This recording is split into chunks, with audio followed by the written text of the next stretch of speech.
Here is how to turn on and off the wireless emergency alerts on your Samsung phone.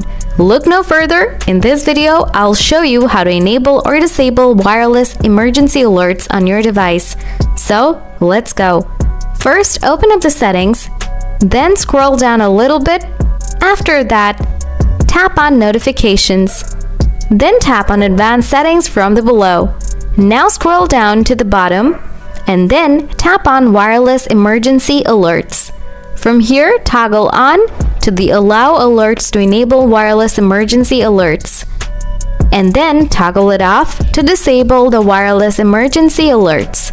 So that's all for today. If you have anything to know, feel free to ask in the comment section below. Thanks for watching.